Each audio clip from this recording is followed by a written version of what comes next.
Hey skiers, it's Bob with SkiEssentials.com. Welcome to our 2023 ski test. We got an updated version of an outgoing model. This is the new 2023 K2 Mindbender 99 Ti. We always really loved the older version of this ski. This new one has a few upgrades, updates that kind of add to the sophistication and make this thing just a little bit more on the free ride side of things.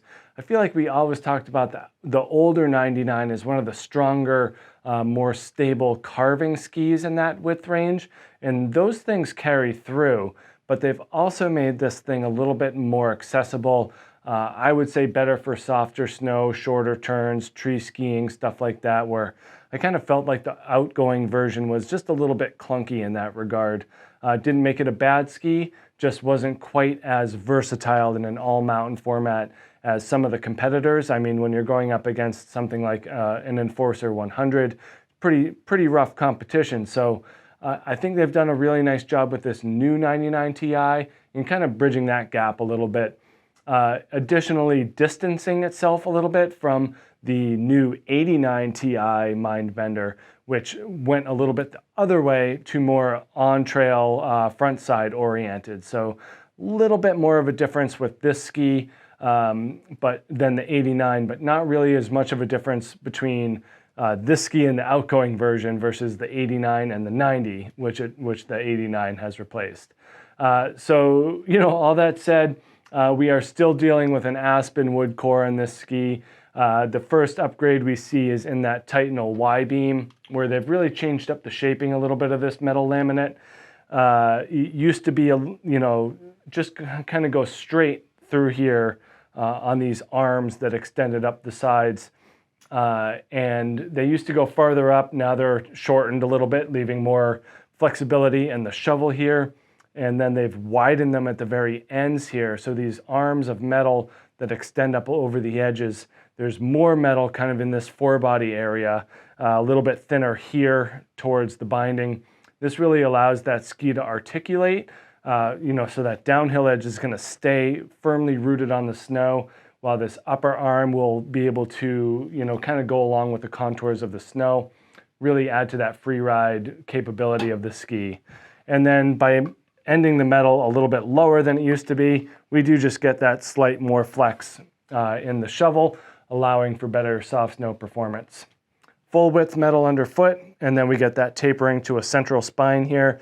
The other difference in the tail area here is kind of this bulbous, hexagonal shape in the back here.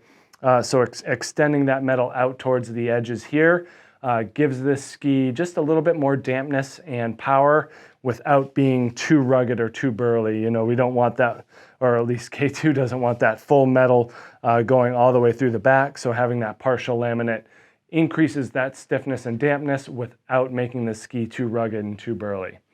We also get a full sidewall now. We used to have a power wall, which was a beefier piece of ABS sidewall material underfoot. Now we get full sandwich sidewall construction throughout, leading to better predictability and just an overall higher quality feel. Tapers to a cap at the very ends, but not really enough to call it cap ski by any stretch, but there is just a little bit of cap there.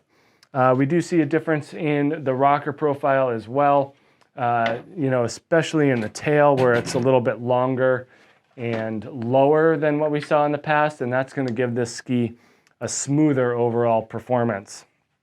So the old 99 had like a shorter rocker profile and then more splay. So it was a little bit more, it wasn't quite as smooth as this one is. So having that rocker start down low, very gradual, very smooth, that's going to give you longer effective edge on the groomers and then kind of a more drifty feel in the softer snow. So it's a nice upgrade there.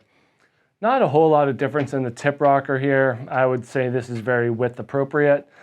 Starting here, leading to this moderate splay, and then going pretty good with that taper shape, which is about what you'd want for a ski in the 100mm all mountain category for sure.